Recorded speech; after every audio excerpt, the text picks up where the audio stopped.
आज 13 एप्रिल 2025 समता पर्व मैदानामध्ये माननीय खासदार यवतमाळ वाशिम जिल्ह्याचे संजयजी देशमुख या ठिकाणी उपस्थित झालेले आहेत। त्याचप्रमाणे काँग्रेसचे अध्यक्ष महाराष्ट्र माणिकरावजी ठाकरे हे सुद्धा आहेत।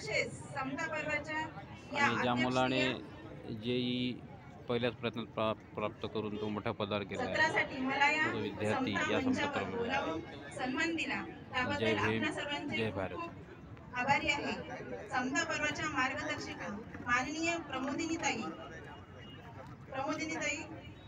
रामटेके, माननीय ॲडव्होकेट सीमा तेलंगे, तसेच प्राध्यापक अंकुश वाकडे भाऊ, ॲडव्होकेट राम राऊत, माननीय चंद्रकांत सरदार, माननीय जितेंद्र ढानगे, माननीय चंद्रकांत वाळगे, माननीय नारायण भुतुल, माननीय जनार्दन मनवर, माननीय हेमंत कुमार कांबळे, माननीय नंदुभाऊ निमगडे, मनोहर सहारे सर, प्रीतम थुल, नितेश मेश्राम, सुरेश खोब्रागडे, शुभम वाळके, पंढरी पांडू, तसेच आयोजन नियोजन मधील सर्व माझ्या प्रिय मैत्रिणींनी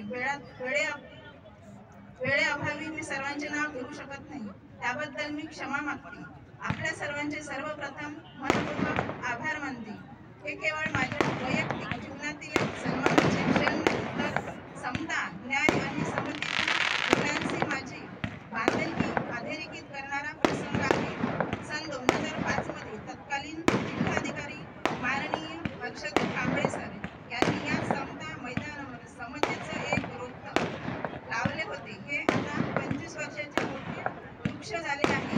दरवर्षीप्रमाणे याही वर्षी 7 एप्रिल 2025 ते 13 एप्रिल 2025 या काळात आपण समता पर्व साजरे करीत आहोत।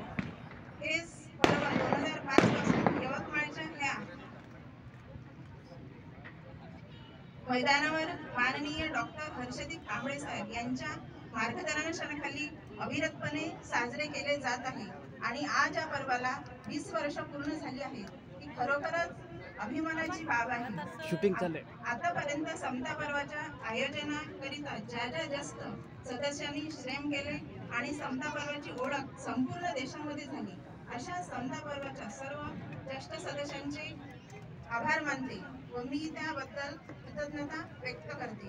या पर्वाच्या माध्यमातून आपण महात्मा ज्योतिबा फुले आणि डॉक्टर बाबासाहेब आंबेडकर यांनी दिलेले समता, बंधुता आणि न्यायाचे मूल्य समाजाच्या प्रत्येक घटकापर्यंत पोहोचवण्याचा प्रयत्न करीत आहोत। समाजात कोणताही मतभेद न ठेवता प्रत्येकाला समान संधी मिळावी ही बाबासाहेबांची दूरदृष्टी होती आणि आपले समता पर्व हेच मूल्य पुन्हा पुन्हा अधोरेखित होते।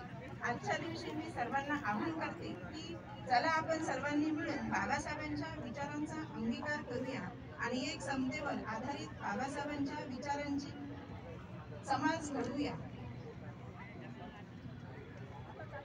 शेवटी समता पर्व आयोजन नियोजन समितीचे मनपूर्वक